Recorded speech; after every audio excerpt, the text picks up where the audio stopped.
switched on and electric motor. This will provide us the power to do the shearing. When I pull this cord, it drives a flexible shaft down through this tube, spinning all the way to the bottom to the tool that shears the sheep. And this is called a handpiece. A handpiece, it's got two blades on it. It's got this fixed blade here on the back. This one, it doesn't move at all, and it combs through the wool. And it's called a comb. Now we've got this smaller blade on top. This one, as you can see, goes back and forward to cut the wool off. And it's called a cutter. Now the cutter, it moves as you're about to see. Very fast, very noisy, very sharp, and it's very dangerous. Now this shearing plant, this is what we use today. This is the modern way of shearing sheep. Being the modern way, it's the easy way. It wasn't always this easy. A long time ago, all the sheep in Australia had to be shorn by hand. This is the tool that they used to do it. These are called shears. It was about 100 years ago that they used these. And at that time, there were about 70 million sheep in Australia. All of them, they all had to be shorn each year by hand using shears. Now shearers back then, they'd work 10-hour days. They could possibly shear 70, maybe 80 sheep in a day with the shears. Nowadays, one shearer will do twice that many sheep. He'll shear 150, 200 sheep, even more in a day. Wow. So it's definitely a lot easier today. Now one more thing we're going to use to make it easier for the shearer is this piece of equipment. Now this was invented by a shearer who had a bad back. He couldn't shear sheep anymore. How do you think he got a bad back? Of course, shearing sheep. Being stuck down in this position all day. So, what do you think we're going to do with this to make it easier for the shearer? Will we put the sheep in here to make it easier? Do you think? Yeah. Nah, this one's for the shearer. I get in, and you can see those springs, they're working to support about half my weight. Takes a lot of strain off my back. So now I'm going to grab one of these sheep, I'll show you how we shear it. I'll hand you over to Leo, he'll explain what's going on during the shearing.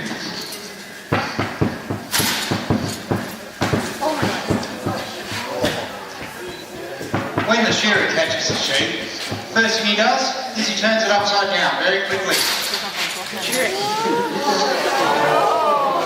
Because now it's completely under control and it can't get away.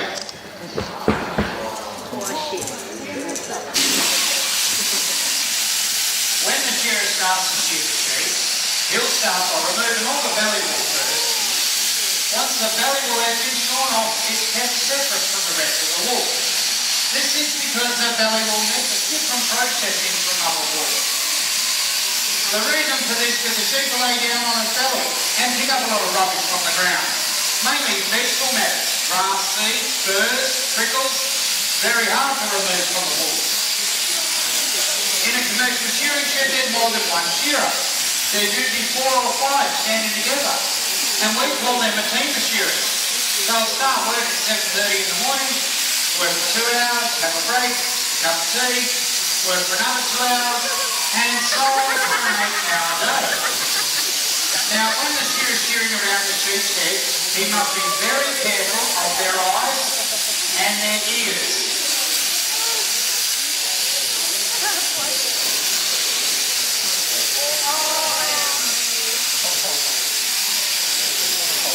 The neck is the most difficult part of the sheep to shear. As you'll see, the handpiece goes underneath the wool, and the shearer has to feel for the skin before he can open out the wool to see where he's going.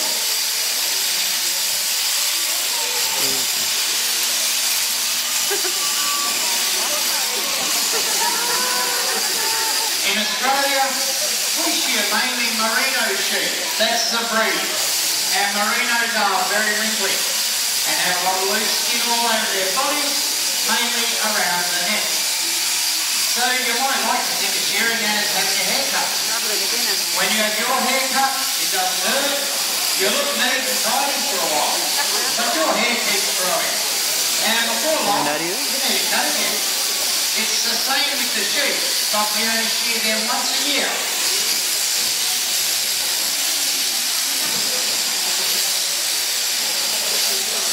This side of the shearing is called the long blow. A blow being the stroke of the handpiece. This is the longest flow a shearer can do from one end of the sheep to the other. So you can see they can remove a lot of wool very quickly when they do the long flow.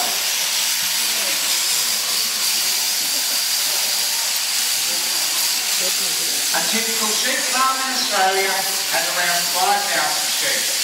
And these shearers work in teams, and these teams will travel from one sheep farm to another.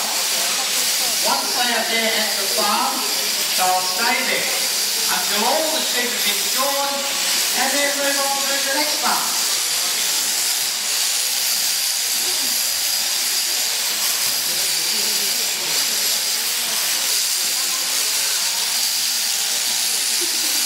The last side here is called the whipping side.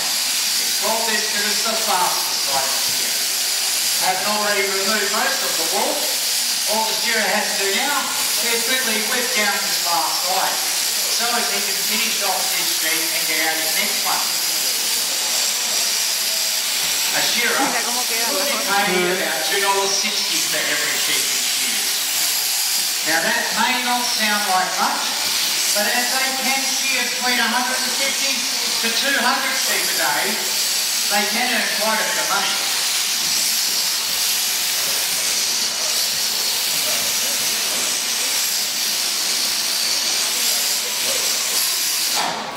And there we have a lovely freshly shorn sheep. Good job, thank you. Oh my God, he looks so